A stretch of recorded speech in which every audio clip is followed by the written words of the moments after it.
Welcome back to Danny Rants. Today we have a very interesting guest, and I cannot wait to deep dive into the scene that she's been involved in for almost 2 decades. Her name is Slave Barbie. That's her DJ name that she goes by. No doubt that's not her real name. I can't imagine it is. How are you today? I'm so excited to be here. I'm so excited to have you goals. Yeah, absolutely. So let's wind back always to the start. Obviously now you're DJing. You're DJing in all kinds of different spaces. You're DJing in sort of like the queer space, the fetish space, the kink space. Yeah. But you obviously were a participant too. But you've got a love for music, which you told me before we started this interview that you were playing this 20 years ago. Can you run me through where it starts, your love for music, and sort of how you get into the club world? Okay, so I've always been musical, like since a young child. I've been playing instruments and into musicals, and that was like pushed through my family. And I reckon when I was, I don't know, in some stage in primary school, someone gave me one of those wild volume whatevers, right? Life changed. You know, like monumental steps in life, bang. I got this like electronic music, and it was, you know, high BPM, and it was squeaky and it's fast, and those mega mixes are crazy. But I just listened to it on repeat, and I thought this exists and this exists. And then I found out that they come out every 3 months or every whatever. So when I got a job, my first job when I was 15, all my money went to CDs, to music. So I, to this day, don't watch TV. I just listen to music. Do you watch? No, I don't. What do you do? I would just listen to music. And I have since I was in primary school, because I want to, I can imagine, this song would go out with that. This song would go out with that. Anyway, that's always been in my mind. And I used to tape the Hot 40 and all that off the radio. And so did I. Well, you used to wait for the song and be like, yeah. You know, you miss the song. You go to the toilet, you miss the song. Yeah. So I remember having tapes of different songs and going, if this song went after that song, that'd be better. Like a complete music nerd, 100%. So yeah, that was my start to electronic music, and was so hungry to find out, where do you get this? Where do you go to get this? And then getting older, discovered nightclubs and was like mind blown. And probably the very first nightclubs I went to, one would be Chasers. This is as a teenager, and then another one would be the Metro, which is just, you know, it's gone now, sad days. But just be there in the dark, and you can feel the music in your bones, and everyone in there is your best mate, and everyone in there is there for leisure and for calm and for fun and for community. And it's something I'd never experienced before. So going there as a very young person from a very conservative background, I then couldn't wait. I just wanted to be out, So as soon as I was 18, the day I was 18, I was out, and I was out from then on.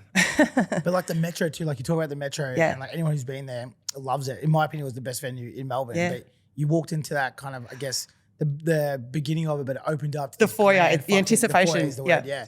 This giant, like massive theatre with people hanging on the side, like looking down into the crowd. And back, I remember when I used to go, they used to hang people off the roof and shit. And I like remember the people that were like wrapped up in the silk and stuff. And it was just the most epic venue. And even the sound system you talk about, like I remember going there and like same thing, the sound system just basing through my whole body. I think this is not good for you, but I don't care. And then like for days afterwards, my ears just going ring. Yeah. Oh yeah. So some of those early clubs, you turn 18, you talk about going to those venues, but what kind of club nights were you going to? I was going to just your big doof nights, you know, your big doof wog music nights. That's what I wanted to do. That's where I wanted to go. I didn't know a lot about different genres of music or different, you know, pockets of scene or different, you know what I mean? I wasn't that cool kid. I was just like, I just want to feel the music in my bones. That's where I need to be. I wanted to go out as often as I could. And at that age, for me, it was all dependent on friends, because I mean, like, oh my God, you can't turn up on your own. And so I was always looking for who wants to go to this, who wants to go to this. And I was saying I talk really fast. I talk really fast too. So do you though. I was saying to people, come out. Oh, I've got no money. I'll pay for you to come out. No, I wouldn't ask you to do that. This is like an 18-year-old. I'm like, I will pay for you to come out because I want to go out, but I don't want to go out alone. But yeah, I mean, I got over that later on, especially getting older. People can't come out, or they think they're over it, or they think there's an expiry date on going out. You have much more fun on your own. So I encourage people to do that. Just get out there and enjoy yourself. Yeah, so basically the kind of music I didn't have a name for it. I just wanted big fat beats, really. Yeah. It's funny you say about the ringing in your ears, because it's one of the horrid things, but it was also like, it was a good night because I can still hear it the next day. But I was thinking about like the smoking in clubs, and now there's no smoking. Right? I'm not a smoker, so it's joyful that there's no smoking clubs.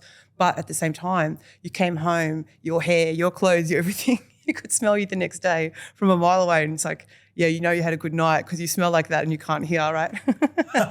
Oh, for me, it was like the ringing. People used to hate it, but it used to actually help me go to sleep. The ring, yeah. Yeah, I'd be in Soothing. bed, it'd be like, and I was like, this is kind of relaxing. Free white noise. Yeah, exactly. Yeah. And then like the smoking thing, I remember when they banned that originally the first time. Yeah. And I was like, there's no way this is going to work. Like there is zero chance people are going to allow people to like walk on the street and just smoke out there in the middle of the nightclubs. And then 15, 16 years later, the idea that people used to smoke in nightclubs is actually insane, right? Yeah. People used to smoke in the supermarket. It's pretty crazy. I remember like used to walk up to like go out to dinner with my mum and dad and they'd be like smoking or non-smoking. Oh, yeah. And I have like a memory of being like La Pachetta and Epic and like oh my God. my parents like puffing darts as we're eating pizzas. Oh my God. Are you from northern suburbs? Well, I've been everywhere. I'm a bit of a one of those everywhere men. So I've lived north, south, east, you name it, I've been there. Yeah. I'm northern suburbs, grew up in the northern suburbs. Which part? Mill Park. Oh yeah, Mill Park. Yeah, worked in Epping for a long time. Yeah, there you go. So you would remember that La Pachetta I'm talking about. I do know. Yeah, I know the one. The one that you punch Darry's at. Yeah, that's the one. Yeah. So you're going on your club journey, right? You're sort of going out as much as you possibly can. You're meeting new people in community. So where does it sort of take you from there? Well, it's very interesting. And it's probably not like a lot of people's journey. I had a lot of internal pressure. And I say my family is conservative. My family. We've got a lot of siblings in our family, very religious, this and that. And most people seem to be very, very happy to toe that line. Like now as an adult, I know that's not me, that's not my soul. I've got ADHD, that's just not going to work for me. I'm neurodiverse and queer and everything else. So, but for a long time I thought, right, what is this? You're too old for this shit, right? What are you, 17? Calm down. So I tried really hard to not go out, to not drink, to work, to buy a house. Like that was my goal in my early 20s. And I had friends going out every weekend. So it sounds like of contradiction because that's what I wanted to do, but I also had this pull of, but that's not a great idea, right? That's probably a bad scene. That's probably where you're going to get injured and where you're going to have drugs and where you're going to waste money. And so I really spent a real good part of a decade avoiding going out, and it was difficult, but I did. And to what avail? I just still wanted to go out. I just wanted to go out even more. So probably around the COVID time, when everyone's like reassessing their lives and what do they want to do with their lives, I just sort of, anytime someone had a party or a hands or whatever and you go out, it's like, the best night of my life. So I wished I could get out and I wished I could DJ. Anytime we went anywhere, including like be it queer clubs or whatever, and there's people, not queer clubs, like kink clubs, and there's people having sex all around you, I'm looking at the DJ and I'm watching the transition. And I'm thinking, or you hear something coming in, and I'm like, I know what this is. So my personal know, you know what this is? I'm like, you know what this is? I don't fucking care what this is. What? And I'm like, I bet it's whatever track, and then it is. I'm like, I wonder if it's an ADHD thing because I do that too. Yeah. So I'm always like, I could guess a song, and it's like it's a reward to myself. Like, yeah, it is. I remember it was this certain remix of Horny was coming in, and it was like unusual start. I'm like, I know this. This is one of my wild cities. So yeah, like music nerd stuff, bad. And fixation, bad. Still wish I was a DJ, never going to be. Over that COVID time, whatever, I said, you got to live your life. You got to get out there. So I'm looking around, who wants to go out? Who wants a big night? I'm looking at any takers. So fuck it. I got my own. And while a lot of people be like, yeah, obviously that's fine. But for me personally, that wasn't something I did. I'm an introvert and I had been briefed for, 20-something years about the dangers of being out and blah, blah, blah, blah. But it was the best thing I ever did. And straight up, I fell into crews of DJs and crews of like-minded people that were just there to have fun. And I discovered a community where, you might be in a club and it's 3 a.m. and it's kind of hectic and kind of wild, but yet felt so safe and so at home and so full of kindred spirits. Immediately made friends against my will, made friends and people would attach themselves to me. And I think it's because I was being my genuine self in those clubs, unlike, a decade ago, I tried working with this, working that. I've started 3 degrees, trying to fit what I was told would be good for me. And yet when I just roll up to a club and start vibing, good comes to me. So I met some really rad people. And then I thought, look, obviously, I'm not going to be a DJ because I'm not like a young guy and blah, blah, blah. But I'll knock around. So I went to get some decks. Your Shot competition came around a couple of years ago. And on my Instagram, on my whatever, it's like, oh, I'll play. Probably because all I Googled was nightclubs and music. You should apply. And it was on there for months. And I wasn't going to play because like I imagined it to be a bit like Australian Idol. No, thank you. Oh, fuck. I'm going to click on the link and then they're going to spam me forever, whatever. I clicked on the link. Lo and behold, I got into Your Shot, which for those who don't know it's a DJ competition for people who aren't DJs. So you're supposed to have never touched decks. That's not the case, obviously, meaning you turn up and, oh, my boyfriend's a DJ and oh yeah, I've DJed at parties and think, okay, whatever. But for me personally, I'd never touched decks. So I turned up and I wanted to get two things out of it. And I did. And I feel like a winner. So one, I wanted to meet like-minded people. I thought, gee, if you're hanging around new DJs at a DJ competition, you're going to meet like-minded people. And the other thing I wanted to get out of it was I wanted to learn my way around the decks. So I've got decks. I'm like, how do you bloody use them? So I learned my way around the decks. I met some rad people. And as far as I'm concerned, that's my prize. I wasn't trying to win the prize to go and play at the snowfields in Tokyo. That wasn't I'm not going to do that. I'm going to do this. From there, it's just been opportunity after opportunity. No, I don't attribute that to Your Shot, which was an excellent experience. But what it was for me, because people have said to me, oh, you fucking do Your Shot, now your fucking jobs. Actually, no. Your Shot got me some friends, not opportunities, not connections in the industry, some friends, like some other music nerds who were like 20-something. And it taught me how to use decks. So from there, stayed in contact with those people, found open decks all around the city. And for those who don't know what that is, it's like an open mic night where you write your name down on the thing and instead of getting up and singing Whitney Houston, you pull out your USB and you've got your half an hour to do your little mixy. And I thought, no, I'm not going to do that. I'm not going to do that. It's too embarrassing, whatever. Couldn't never do that. But anyway, lo and behold, I started doing that with these people, meet new people at that, and they're like, oh, you should come to this one. Do you like techno? I'm like, yeah, this other one's way more techno. And it's like, oh, okay, cool. Go to that one. Meet someone else. Oh, B2B. I'm actually playing tonight like that. Someone's getting paid. But B2B with me, I'm like, okay. Anyway, very quickly, I met such great people. And again, I think it's because I was being my true self. Yeah. Yeah. I introduced from day one, I'm Barbie, like Slave Barbie. And that's got a different mindset to the other person who has to account what they're doing to their family. Like, you know what I mean? So going into that, going into that before, you've kind of brought it up a couple of times, but you said your family was heavily religious. Were you yourself heavily religious into your 20s and stuff? Do you think that played a part of why you weren't going out?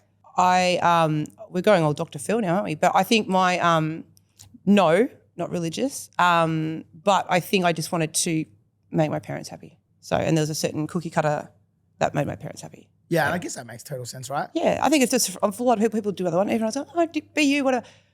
But look, there's obviously a bit of trauma there. We'll bring that up with the psychiatrist next time. But so obviously there was a whole push and pull there for quite a while. And then I'm in the club, and honestly, I'm feeling like I'm being myself.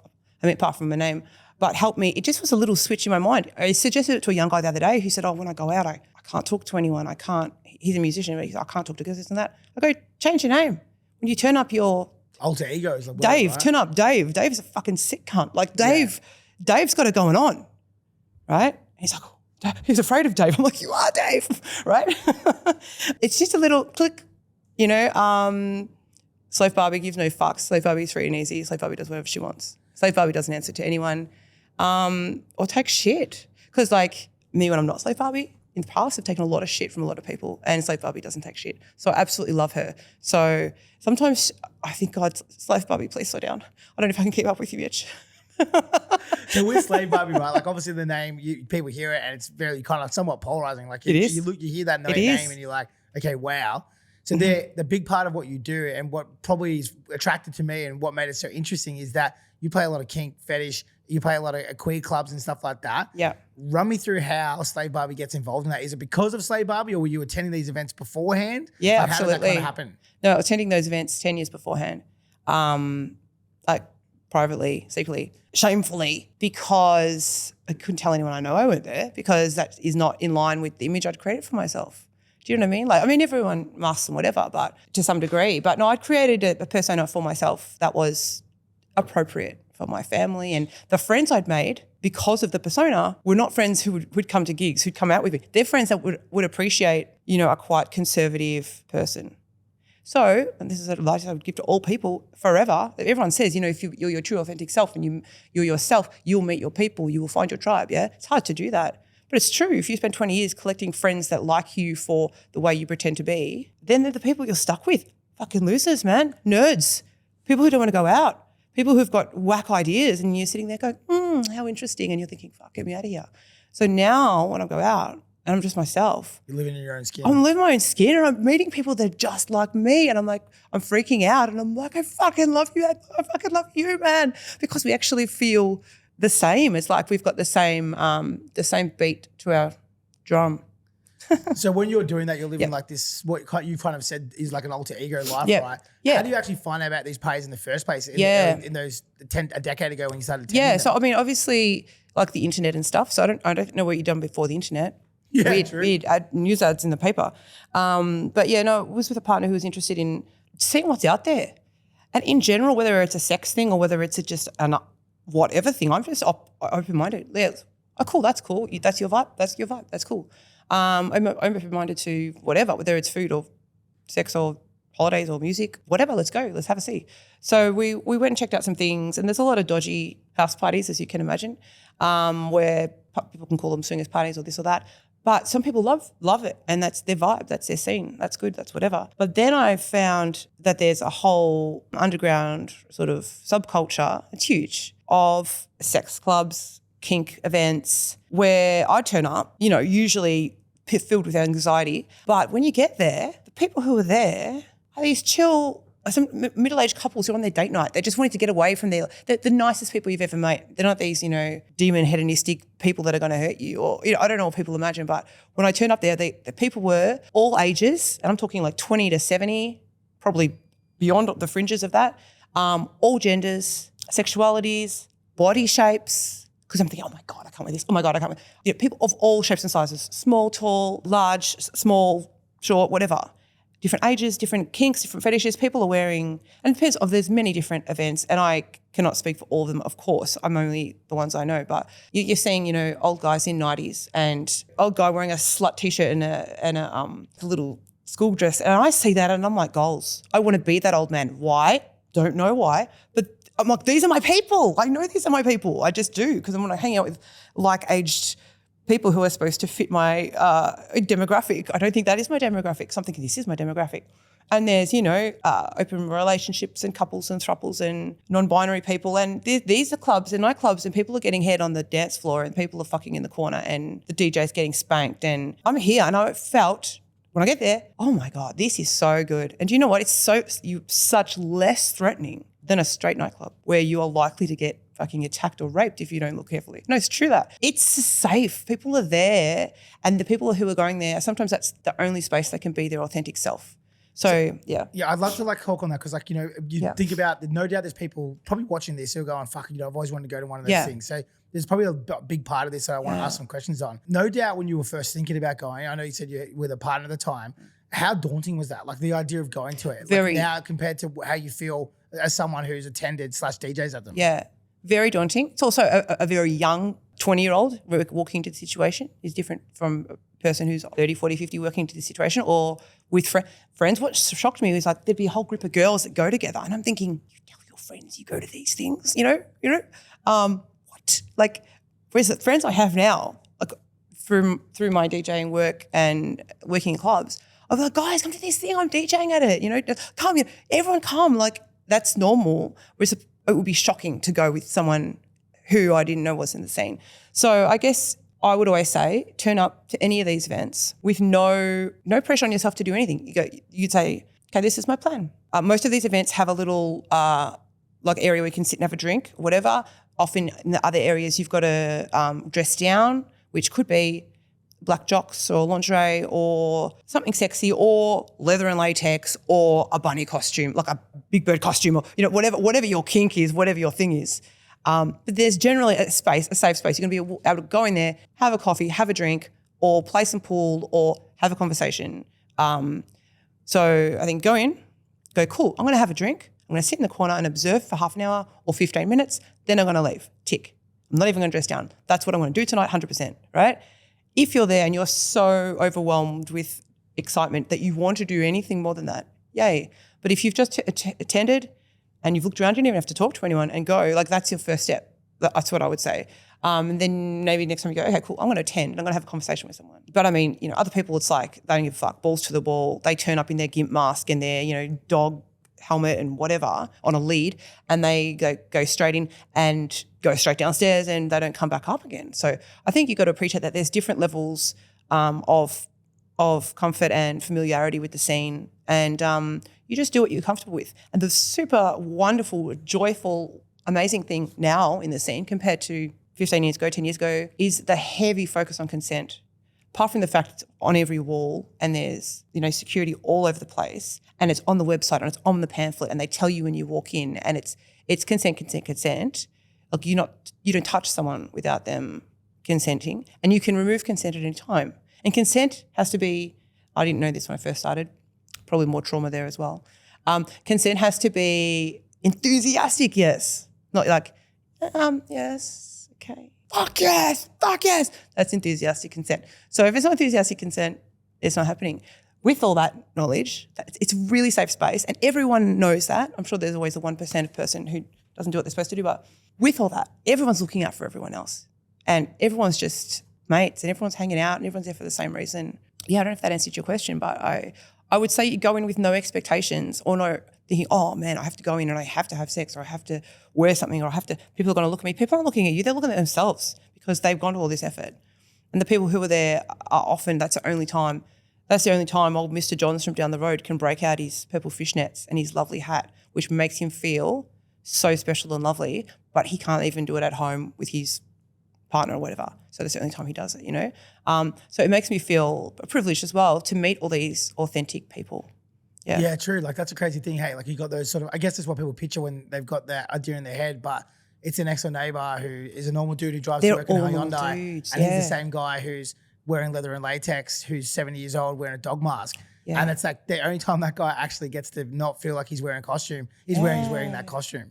Absolutely, because anytime he tried to be himself otherwise, he'd be a freak. And I said some of these people are doing it not to the knowledge of their families. And a lot of it's, again, there's different clubs for different nights. Some of them are like swingers vibes. The kink ones I find, I mean, yeah, there's fucking if you want and there's sex if you want. But it's a lot of dress up, exhibition, exploration in terms of shibari, which is, if people don't know, like rope play and tying people up and suspension play and all this kind of thing. You know, there's no sex there. It's very sensual, and couples will do it, or couples have talked about it in their dirty foreplay. Oh, let's do this. But they can go there. They might just watch other people do it, or what else? There's medical play. I don't know a lot about that. Never been involved with that. But I'd love to dive into heaps of that stuff, kind of like segment by segment. There's one thing that you said to me that kind of like has brought up my attention. Yeah, is that you sort of said, you know, when you go in there, you have a coffee or a drink, and if you want to get into a balls to the wall, you can just go downstairs. Yeah. Is there like sections of like involvement in these sex clubs? Like how do they play that? Like, you know, you walk in there. There's lots of different sex clubs. Okay, so there's gay. Can you name some too? Because I don't even know. Oh yeah, 100%. So if we're talking about like gay saunas around Melbourne, big shout out, Wet on Wellington. Big shout out to Shed 16. I work there now. Before I worked there, I played there. Now I work there, I can't be fucked playing there. I have to fuck off afterwards. People are like, oh my God, and did you have sex at the end? I'm like, I just played a 6-hour set, man.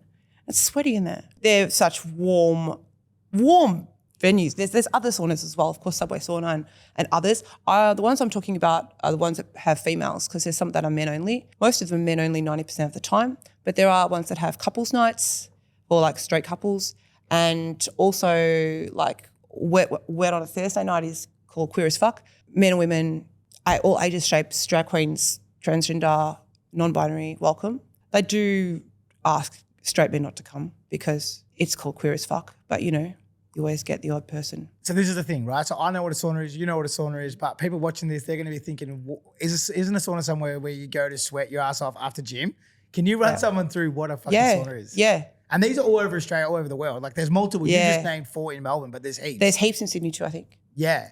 And they've been around for 40 years. For someone that's hearing this for the first time, never heard the term sauna, can you explain to someone what a sauna is? And a lot of people don't. A lot of people ask me. And it's an if you know, you know. It's like if you have to ask, don't come. No, not really. But, okay, so you go into sauna, wet or shed, for example. You go downstairs, there's a bar. At wet, there's a large swimming pool. That caught me off guard the first time. I'm like, what's happening here? Large swimming pool. Multiple saunas, multiple spas. At wet, there's a pool table. Actually, there's a pool table at both of them. So you go in your jeans and your T-shirt, or if it's a date night, and you and your husband, whatever, go out, whatever. You get a cocktail. There's a smokers area. You can talk to yourselves only. You can talk to others. You can just bomb in the pool. There's flotation things, that we have theme nights once a month at these kind of things, and that's why I'm DJing there, and I'm DJing by the pool. So people like dancing poolside and like bombing in, jumping in, bring girlfriends. So it can be very like you stay downstairs and have some fun, especially if you know people, or you could go on your own, but you recognise that this is your community. These are your people. So you can come after work, take off your tie, or in the case of some people I've met, like this, Asian accountant type guy comes in, takes off his suit, puts on his dress, puts on his wig and lashes, and then he goes and plays pool. Oh, then she's a she. Then she goes and plays pool and she has a few drinks and whatever. So whether you want to leave it there and then you head off, that's great. If you want to go upstairs, go upstairs. And again, consent is king. So upstairs there is a debaucherous maze of slut opportunity to the extreme. So we've got options of, there's glory holes, okay? There's cages. So you can play in the cage with someone or on your own, and people can watch you. You can invite people in with you. People will be jerking off watching you. If you don't want to be watched, there's private rooms where you can go in on your own or with a partner or with 6 partners, or with all the people that watched you in the cage. You go, let's go kids, and you'll go to a private room if you want. Or you might have met someone online or gone out on a date with someone and said, I'll meet you at this sex club. Let's have a drink and we'll go up to a private room. So there's group rooms where there's these big leather, whatever, beds where people have orgies and all sorts of things. There's sex swings. There's other things. What are there? Like there's just other things.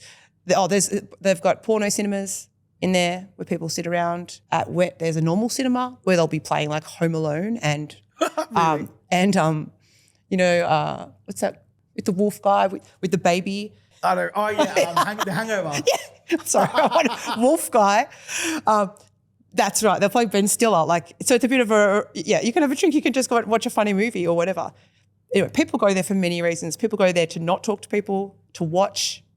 Voyeur is a big situation, or to just check it out.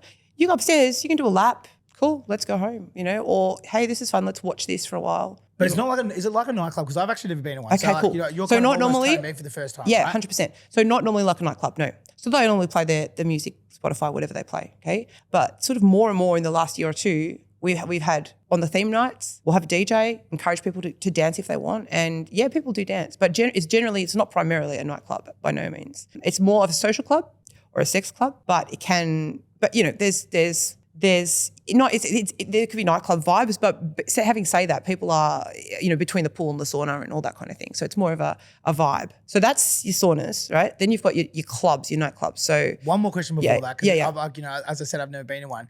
What's the hours of these things? Because you can go during, because we actually deliver stock to a couple. Yeah. But you can just go during the day, right? Like a lot of them, yeah. So the events I'm talking about are the events I've been to. So they're limited with the events that people aren't men go to. Some of them open 24 hours. There might be Subway, or maybe sometimes they're open 24 hours. People go there all times of the day, all times of the night for various reasons. And do they pay to just come in for one-time entry like you would like a public pool, or do you have to have a membership? Like how does it work? No, you just pay per entry. They'll be on their websites and whatever. But yeah, you pay $20 or whatever it is.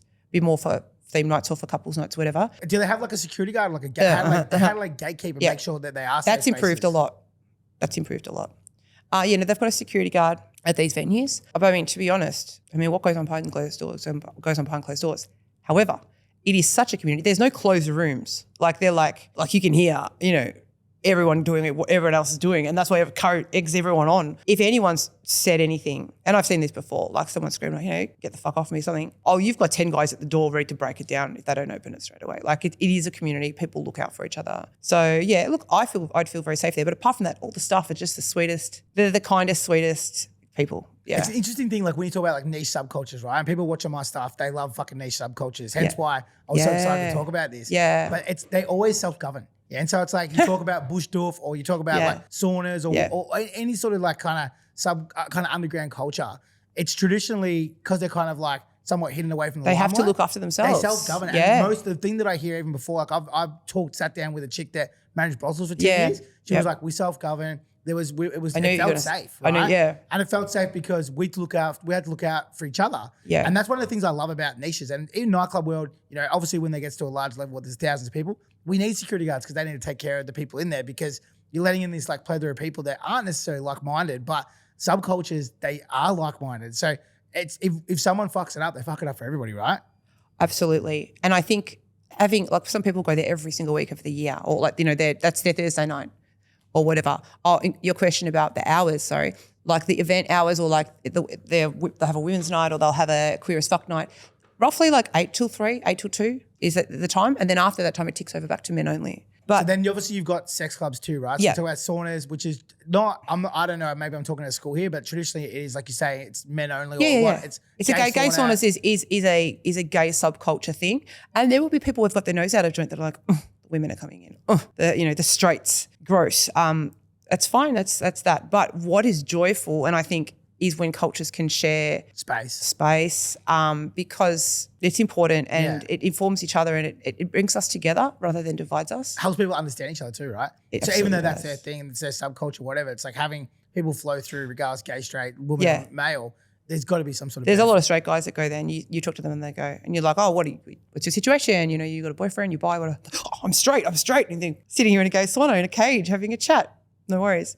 But I actually praise those people because they're open-minded enough to go have a look, give it a go, whatever. No one's trying to force anyone on anyone else. People are just there to do their own thing. So the other stuff is you got sex clubs, right? Sex clubs. It is more of like a nightclub, and you can go there and have sex. And this is something that, again, I reckon a lot of people won't know. No. There's so many venues, Chasers being one, the one that you mentioned you first used to go to. There's obviously Inflation. There's Saints and Sinners. There's all these different parties, which no doubt you can add to, where you're allowed to go there. You get dressed up and you are welcome to have sex, but it's also like a nightclub. Yeah. Can you run me through that experience of what that 100%. Looks like with some of the brand names? Yeah, 100%. So I attended and now work for Saints and Sinners, which is at Inflation. So that's more of a straight women's and couples party. So they don't like an influx of men. So they've got couples and they've got women. They are open to, again, all sexualities, genders, whatever. But you typically get, your couples and your women. Again, the age range is from OG, people who've been going there forever, for, like 60s, 70s, to young new people who are interested in checking things out. There's often a lot of, there'll be shows such as like drag shows or strip shows or fire throwing or silk shows or shibari or demonstrations. Often there's beginners, you go there a bit early and people can run you through some stuff. People can go there just to dance. There's a theme night, so you got to dress down. So you don't turn up in your usual attire. You turn up in your usual attire, but minimum dress down to your boxers or whatever. But there will be people in latex and leather and frills and feathers and angel wings and drag queens and all that sort of thing. Party night. So absolutely multi-level, sometimes 3 levels at a time, different music playing at different, so we've got Inflation, we've got like the basement going. I've played there several times. The rooftop. There'll be areas of quiet, like safe spaces where people can just go, and there'll be piles of pillows and people can cuddle and reconnect and chill and whatever. But yeah, the drinks are flowing, the music's going. You can just dance all night and have a great night. You can watch people getting head jobs on the dance floor and getting fucked up against the wall. Like I said, like that is all over the place. And as the night gets on and as the drinks get in, it becomes more of that around the fringes of the club of, partner swapping or twosomes or threesomes or hand jobs or head jobs or whatever they want. But that's all, which I used to see a lot more of that as a participant because you'd be browsing and seeing. But as a DJ, actually, I don't see I really see very little of that because I've got the people in the front row like dancing and vibing and they're drunk, they're there for the music, they're there to dress up. Again, people might just want to go for the community because they can't wear that anywhere else, but they love wearing that. And again, you've got your 40, 50-year-old mum and dad, they just want to get the fuck away from their children, wear slutty shit and go out and get drunk. I mean, yeah. I think those things are such a foreign concept because, traditionally in a normal nightclub, like if someone is to even like pash too hard, they're like ripped out by their hair, and then there's this idea that people find out and I'll tell them like, oh, like sex clubs, have you heard of them? I'm like, yeah, they're fucking everywhere, like in Melbourne. And they're like, how does that work? I'm like, well, everyone's consenting, they walk in as adults, they're allowed to have sex. Yep. There's a question that people always find interesting when I tell them about how I know about them is they talk about how you get in, right? So you just mentioned before real briefly, because it's one of those things you know everything about. Yeah. Again, a lot of people don't. Yeah. So men can't just come in. So what's the actual rules to be able to come? Like you can't just roll up. You buy a ticket beforehand online. And I believe, and I can't speak for all events, but for example, Saints and Sinners, the last that I knew of it, unless it's changed, you can buy a couple's ticket or you can buy a single female ticket. Some events, like they might have events at the saunas. Again, you buy a ticket in advance. They might have very limited male tickets and they will be exorbitant price, $150 or $300 a ticket, whereas everyone else is paying $50 because they're just trying to minimise the guys who are coming. So with the sex clubs, it's tell me if I'm right here and wrong, Yeah. but it's either you're a female by yourself or you have to be accompanied by a female. And that doesn't have to be a partner, but for you to come as a male to buy a couple ticket, you've got to be accompanied by a female. You do, but I believe that the expectation is that you hang out with your female. Okay. I mean, no one's going to follow you around, whatever, but they don't want, just. It's not like being in a nightclub line going, oh, girls, do you mind if we just jump in with you? I'm not on the door. I don't know the ins and outs exactly of how it works, but like that. But I believe you're supposed to say, within QE of your person sort of thing. But then, saying that, people like are open and they go off with someone else, whatever. But they just don't want creepy straight dudes cruising around, checking people out for good or bad reasons, 100%. Which is pretty much the vibe of society. Yeah, and I don't think anyone disagrees. There's a reason why that rule exists, right? Yeah. Because I can imagine there'd be 800 dudes there and not a lot of females if they didn't have those sort of because they'll put the boundaries. females off. And they'll put other people off from being free to be themselves. Obviously, there's another whole section, which is the kink stuff, which is sort of that like next level again, like different sort of scene. Can you run me through sort of like the kink clubs? Yeah, I don't know all the kink clubs, but I do know. Look, there's so much more to the scene than I even know. Like straight up, not a specialist of that. As someone who was partaking in this culture and then to become a DJ in the culture, it's been really great. I'm involved with Oz Kink Fest, so that's a festival that's on at the moment. It's like a 2-week thing. We're right in the middle of it. Oz Kink Fest aside, Oz Kink Fest runs Provocation, which is a club night out of inflation every month. So they will have a Friday night once a month where it's just a sex dungeon really, but not just for sex. Obviously, it's for the kink stuff, which as I sort of touched on, might not be sexual per se in nature, but it's very much to do with fetish and to do with self-expression, what people can't do outside the club. So you're wearing what you wear there, you can't wear down the street. That doesn't fly. So people are in all kinds of things. And again, there's exhibitions of different kinds of kink, different kinds of play that is sexy. Obviously, well, some people won't find it sexy, that's fine, but it can be very sexy. I actually wasn't a huge fan of shibari, which is where you do rope play, because I now know the shibari I had seen wasn't great. I saw some hot shibari last weekend and I was like, oh, that's why people like it. Because I'd seen it, I'm like, okay, yawn at HD, are we still tying up? We're still tying up. I'll go for a lap. Oh, they're still tying up. This person in a very short time had this another beautiful person in artistic shapes suspended. That's what I'm saying. It's like artistic shape suspended and with a maneuver of the hand in another artistic shape suspended. And it's very sexy and sensual in the way that it's done. Something which was wild and I'd never seen anything like it. I saw last weekend. The group had come from South Africa, apparently just for this. I'm playing DJ and I'm seeing backstage they're doing something to this woman, and what they were doing is putting needles all through her arms and back and foot and everything. And then they tied something on the needles, and then when they pulled the screen back, they suspended her from the needles. And I was like, that's fresh. Hadn't seen anything like it before. And it's like your brain goes, how, why? Maybe after you've seen that a few times, you go, oh my God, that's so hot. Or maybe people feel that initially. I was impressed, thinking we might need a Band-Aid in aisle 2. But no, they were professionals. And while she was being suspended, and then another woman, they lowered her to almost the ground, and then another woman slid underneath her. And this person couldn't move because their arms were suspended by the pins and stuff.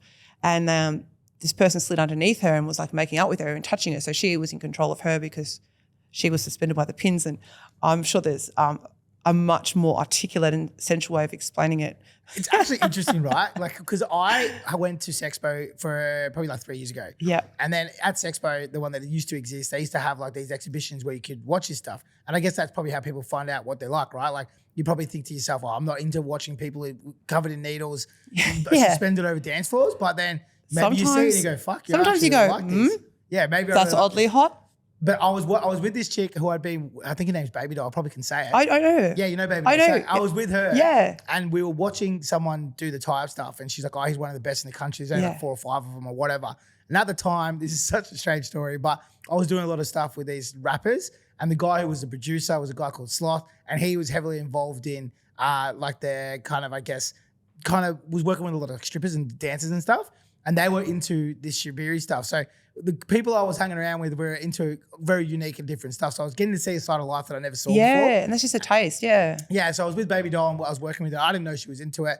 And then we were watching it. And then I actually was watching it and I said to her, I'm like, I don't fucking get that. Like, what's that about? And she's like, well, I'm actually into it. And I was like, oh, okay. And she goes, it's not about sex. It's about control. So you're letting yourself go to someone who you trust. And this guy ties you up and whatever. So it's about letting yourself go and be in a position that, you know, that's the turn on. You know, she's like, so traditionally you don't necessarily have sex when you're tied up. It's after because you've let yourself go and you've let your inhibitions go and blah, blah. And I was like, I can get that. I can understand it, you know?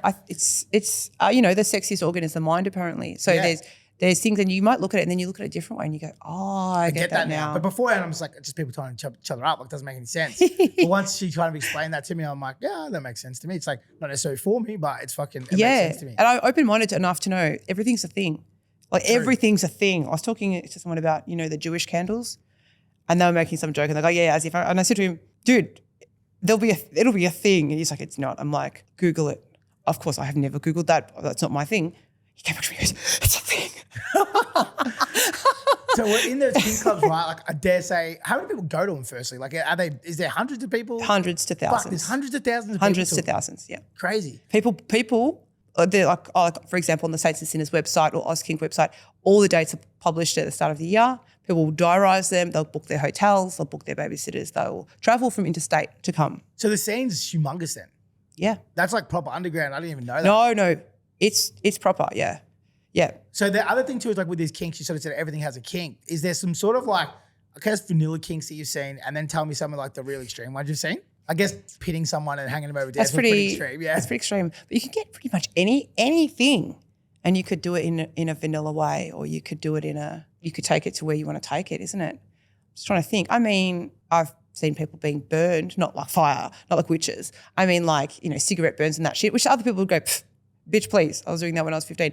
That's something I hadn't seen. So I was like, oh, that's weird to me. So like something that's fresh to someone seems extreme. Even people like partner swapping to people, not even, you know, that can be like, what the fuck? You were with her, now you're with her. And that's it's too mind-bending. I have to leave. And that's fine. They can leave. They don't understand that. Other people, that's nothing for them. So it depends what your vibe is. Just trying to think of anything extreme. Oh, yeah. I've thought of something. Oh my God. Now I can't wait to hear this. But like I don't want to sound like I'm shaming it. Do you know what I mean? I want to be like, oh my freak, right? No, it was like people will go home and jerk off on that 1,000%. But it wasn't going where I was going. It sort of started as it was a medical themed night, meaning people do medical play. It's something I don't know much about, but we're talking like cutting and pinning and medical stuff. So I don't know a lot about it. I didn't participate in that. I was running the dance floor, right? Bringing the tunes. But yeah, that's a thing. There's a whole thing of medical play. Yeah, fuck, I didn't know that. That's crazy as. Yeah. So this is why I guess at the start, you know, I was like, I'm so interested to get into this because like I would say I'm probably pretty vanilla. Well, I probably, if I was to rate myself, I'd say no. But now, tonight, I'd say I'm vanilla with fucking vanilla cream on top, you know? Yeah. But you might be, like there's nothing wrong with being vanilla. Everyone likes vanilla. There's a reason why it's called vanilla. Probably the most sold ice cream flavour, right? Okay, yeah. Exactly. No one wants the other flavours. But I was going to say, if you might get into something and be like, oh, fuck yeah, this is my jam. And you go level 10 on that shit, right? But that's your jam and you didn't even know it was your jam. And you don't know what your jam is until you try. So I'm actually, like, in general, open-minded. That doesn't mean I'm going to try everything, but I'll hear you out or I'll watch it or I'll see how I go. So this thing is, I went home and I'm like, I had to tell someone about this.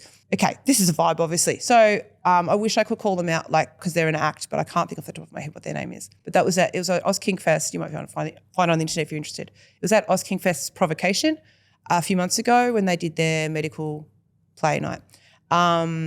So the guy came in like a gas mask type whatever, and the woman was like limp corpse vibes, right?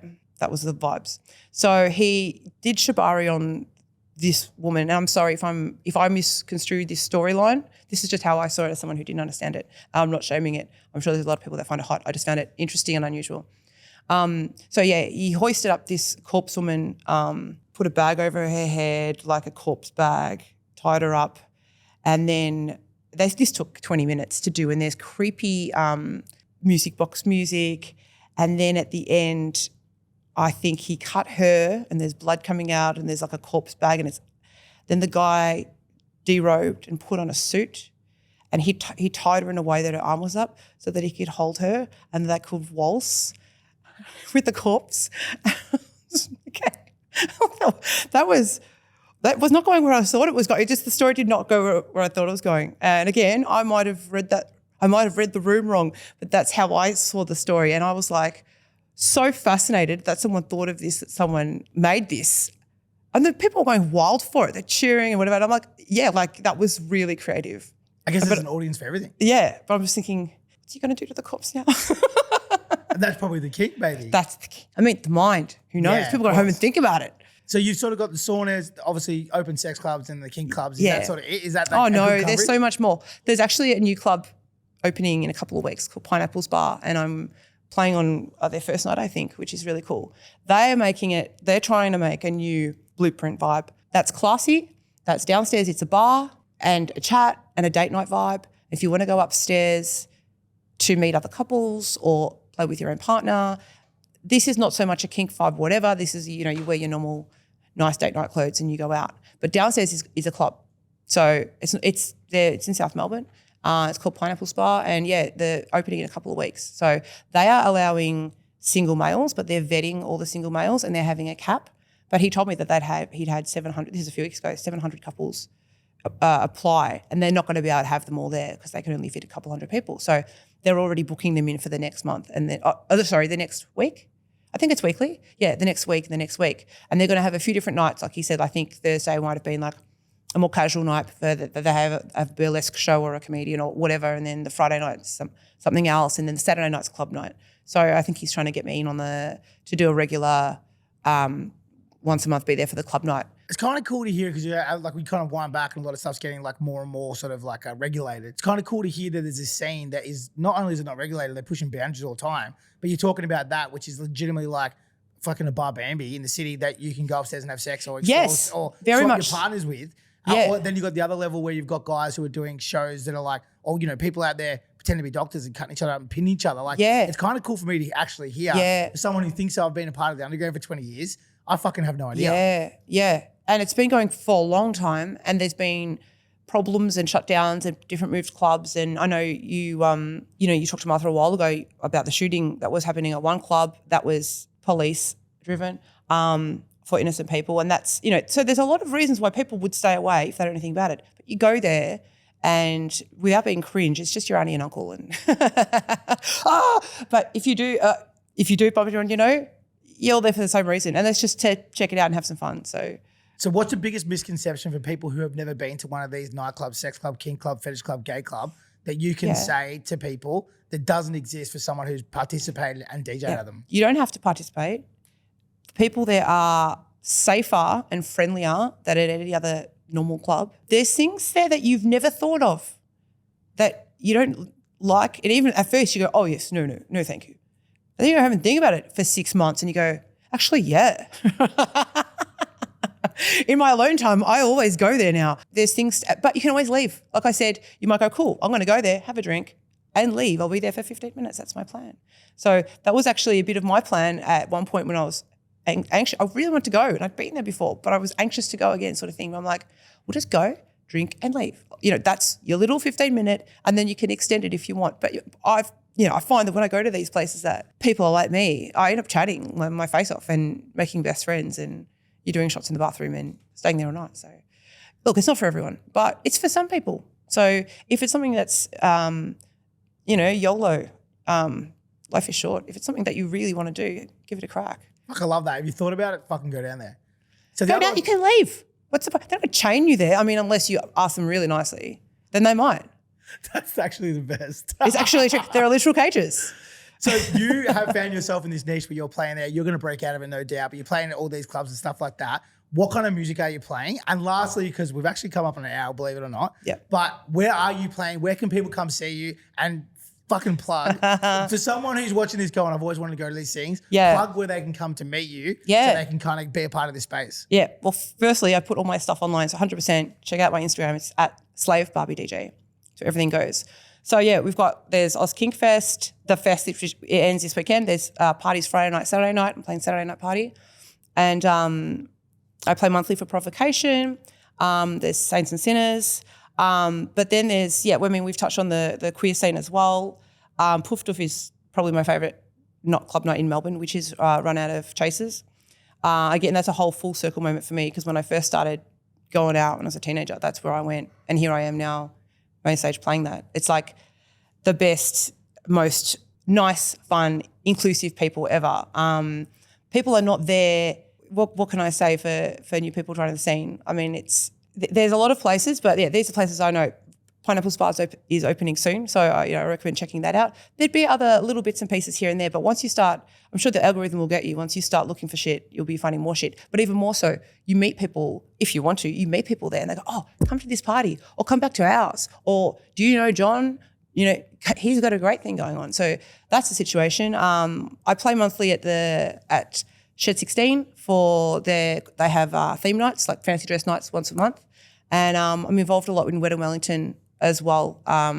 They'll be doing some stuff over midsummer that I'll be involved in as well. But look, I'm really, really lucky that when I decided to become a DJ, I thought everyone goes, oh, till you know, you can't break into this industry unless you know someone. And I thought, well, who do I know?